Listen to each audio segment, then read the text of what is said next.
ব্যারাকপুরে বেসরকারি হাসপাতালে ঢুকে চিকিৎসক, স্বাস্থ্যকর্মী এবং নার্সকে শাসানি দেওয়ার ঘটনায় আদালতে আত্মসমর্পণ করে জামিন পেলেন বিজেপি নেতা কৌস্তব বাগচি। আমি আরো বিস্তারিত এই নিয়ে জানবো, কথা বলবো আমাদের প্রতিনিধি সমীরণ পালের সঙ্গে।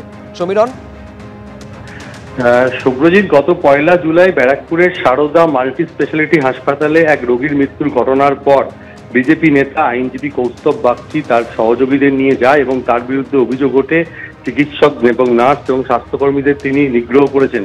এই মর্মে ঠিক তার পরের দিন মোহনপুর থানায় অভিযোগ দায়ের করে। অভিযোগ পাওয়ার পর তার পরের দিনই মোহনপুর থানার পুলিশ তাকে থানায় তলব করেছিল, কিন্তু তিনি ব্যক্তিগত কারণ দেখিয়ে তিনি হাজিরা দেননি।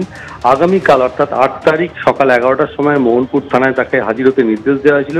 ঠিক তার আগে আজ সোমবার তিনি ব্যারাকপুর মহকুমা আদালতে আত্মসমর্পণ করেন এবং আদালতে গিয়ে তিনি জানান যে এফআইআর মোহনপুর থানার পক্ষ থেকে করা হচ্ছে সেখানে কারোর নাম দেওয়া হয়নি এবং এই অভিযোগ অবান্তর এবং অমূলক।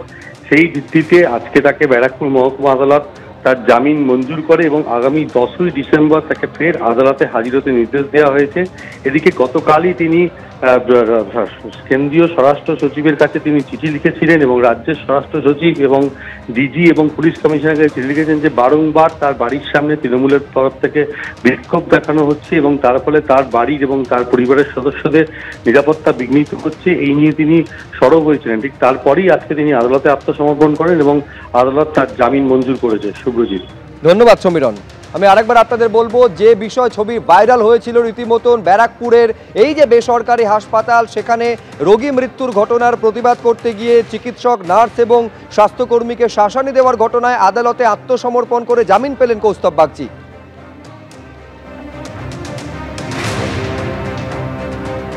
পরের খবরে আসবো, আদালতে স্বস্তি পেলেন শান্তনু সেন। শান্তনু সেনের 2 বছরের জন্য তার যে রেজিস্ট্রেশন রাজ্য মেডিকেল কাউন্সিল বাতিল করে দিয়েছিল, তারপর কলকাতা হাইকোর্টে দ্বারস্থ হন শান্তনু সেন। সেইখানে স্বস্তি পেলেন তিনি। মেডিকেল কাউন্সিলের যে নির্দেশটা খারিজ হয়ে গেল। আদালতের নির্দেশ, লেটার হেডে ডিপ্লোমা ফেলোশিপ হিসেবে পরিচয় দিতে হবে। কাউন্সিলে রেজিস্ট্রেশন না করিয়েই বিদেশি ডিগ্রি ব্যবহারের অভিযোগ ছিল শান্তনু সেনের বিরুদ্ধে। অভিযোগের শুনানি শেষ হওয়ার পর তার রেজিস্ট্রেশন 2 বছরের জন্য সাসপেন্ডের সিদ্ধান্ত নেয় কাউন্সিল। মামলাকারীকে আবার শুনানির সুযোগ দিতে হবে, তাকে তার বক্তব্য বলার জায়গা দিতে হবে। কি কারণে সাসপেন্ড সেটারও উল্লেখ নেই। নন স্পিকিং নির্দেশ, কি অভিযোগ সেটাও জানানো হয়নি মামলাকারীকে, জানালো হাইকোর্ট। কি কারণে কাউন্সিল স্বতঃপ্রণোদিত পদক্ষেপ নিল সেটাও জানাতে হবে মামলাকারীকে বলে নির্দেশ। আজকে সোমবারই মহামান্য হাইকোর্ট মাননীয় বিচারপতি অমৃতা সিনহার বেঞ্চে আরও একবার এই অনৈতিক, বেআইনি, দুর্নীতিগ্রস্ত, প্রতিহিংসাপরায়ণ, অপরাধমনস্ক মানুষটি আরও একবার মহামান্য আদালতের কাছে যোগ্য জবাব পেয়েছে। এবং আপনারা ইতিমধ্যেই হয়তো জেনেছেন যে ওয়েস্ট বেঙ্গল মেডিকেল কাউন্সিলের সেই অনৈতিক রায়কে টোটালি বাতিল করে দিয়েছেন, টোটালি সেট অ্যাসাইড করে দিয়েছেন। এবং আমি যেভাবে প্র্যাকটিস করছিলাম সেভাবে প্র্যাকটিস করতে পারবো।